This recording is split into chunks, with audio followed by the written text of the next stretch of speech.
సుధా, ఏమండి మీరు ఎప్పుడు వచ్చారు? ఏమిటి ఏమిటి కంగారు పడుతున్నావు? కంగారేం లేదు.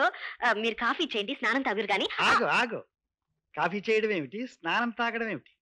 ఏమిటి తికమగ్గా మాట్లాడుతున్నావు? అది మీరు ఒకసారి లోపలికి రండి. లోపలికా? తలిపేసేనా? మీరు ఒకసారి ఇక్కడ కూర్చోండి.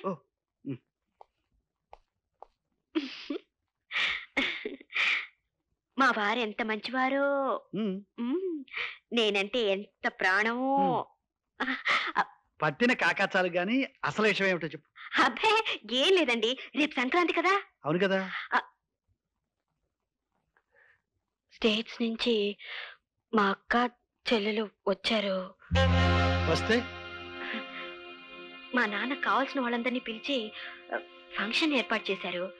మనల్ని కూడా తప్పకుండా రమ్మని చెప్పారు. మీకు ఇష్టమైతేనే వెళ్దాం, లేకపోతే వద్దు. సుధా, కన్న తండ్రి ఇంటికి పండగ కూడా వెళ్ళొద్దనే అంత కషాయవాణ్ణి అనుకుంటున్నావా? నిజంగానా?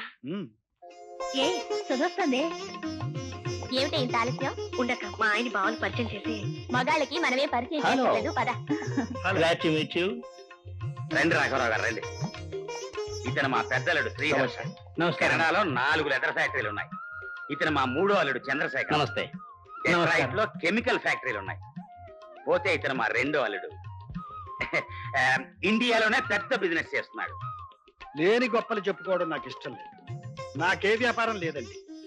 నెలకు 500 రూపాయలు సంపాదించుకుని నేను ఒక సామాన్య గుమస్తా. గుమస్తానా? రాజభూషణ్ రావు గారు అల్లుడికి ఆ కర్మ ఏంటండి? అది కర్మ అని మనం అనుకుంటాం, ఆత్మాభిమానం అని అతను అనుకుంటాడు. అతను సంపాదించలేడు, మనం ఇస్తే పుచ్చుకోడు. కడుపు మాడుతున్నా ఆత్మగౌరవంతో బతికే మనిషి. ఆత్మగౌరవం ఎందుకు పనికొస్తుందండి ఈ రోజుల్లో? అడుక్కది తరిగి తప్పితే. చాలా బాగా చెప్పారు. అనవసరంగా నా గురించి ఎవరు మాట్లాడినా నేను సహించను. ఏమిటయ్యా పెద్దవాళ్ళ దగ్గర ఆ మాటలు మంచి మర్యాద లేకుండా? ఇప్పటికైనా దరిద్రపు ఉద్యోగం మానేసి ఏదన్నా వ్యాపారం పెట్టుకో. మీరు నన్ను ఇక్కడికి పిలిచింది ఈ పండగలో పాలు పంచుకోవడానికా, లేక 10 మందిలో నా పేదరికాన్ని వెక్కిరించడానికా? తింటానికి గతి లేకపోయినా పౌరుషానికి మాత్రం నేను లోట్లేదు. రాజభూషణ్ రావు గారు. ఏమండి, ఏమైందండి? ఏం జరిగిందన్నా? నేనెందుకమ్మా చెప్పటం? నేను ఏది ఎప్పుడు చెప్తే నువ్వు విన్నావు గనక. జరిగింది ఏమిటో వీళ్లే చెప్తారు. నా తప్పేమిటో చెప్పండి. ఏం లేదమ్మా, ఆడపిల్లల కన్నా తండ్రి ఆయన బాధ ఆయనకుంటుంది. డబ్బిస్తాను వ్యాపారం చేసుకో అన్నాడు, అంతే. నలుగురు ముందు మీ ఆయన మీ నాన్నగారిని ఇష్టం వచ్చినట్టు తిట్టాడు. ఏమిటండి, మా నాన్నగారు అన్న దాంట్లో తప్పే ఉంది? తప్పు మీ నాన్నది కాదు, నాది. మనిషి విలువను అంతస్తులతో అంచనా వేసే ఈ ఇంట్లో పచ్చి మంచినీళ్లు కూడా ముట్టన నిర్ణయం తీసుకున్న నేను నీ మాట విని మళ్ళీ గుమ్మం తొక్కాను కదా. అదే నేను చేసిన తప్పు. పదవర్థం. వెళ్ళిపోవాలా?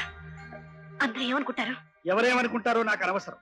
ఇక్కడ ఒక క్షణం కూడా ఉండడానికి వీల్లేదు. పద. ఏమిటండి మీ మొండితనం?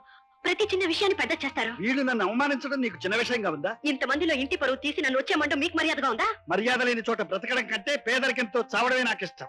ఏమిటండి ప్రతిదాని పేదరికంతో ముడిపెట్టుకుని ఆలోచిస్తారు? అసలు మీరు ఇక్కడికి వచ్చింది నా మీద ప్రేమతో కాదు, మా నాన్న మీద పగతో. ఇప్పుడు నాకు అర్థమైంది. సుధా, నేను మీ నాన్న మీద పగబట్టానా, మీ నాన్న నన్ను అవమానించాడా అన్నది కాదు సమస్య. నేను ఇప్పుడు రమ్మంటున్నాను, బయలుదేరు. ఏమిటండి భయపెడుతున్నారా? ఇలాంటి భయాలకి లొంగేదాన్ని కాదు. ఈ ఒక్క పంటకి మా వాళ్ళతో ఉంటానంటే వీలేదు బయలుదేరమంటారేమిటి? మీ మొండితనానికి భయపడాల్సిన కర్మ నాకేం పట్టలేదు. సుధా, నీ భర్తతో బ్రతుకు పంచుకోవడం కంటే నీ తండ్రి అంతస్తు, ఆస్తి, ఐశ్వర్యం ఎక్కువగా కనిపిస్తున్నాయా నీకు? మాటలు అనవసరం. నువ్వు నాతో వస్తున్నావా లేదా? పండగ ఏదాకా రాను అని చెప్తున్నాను.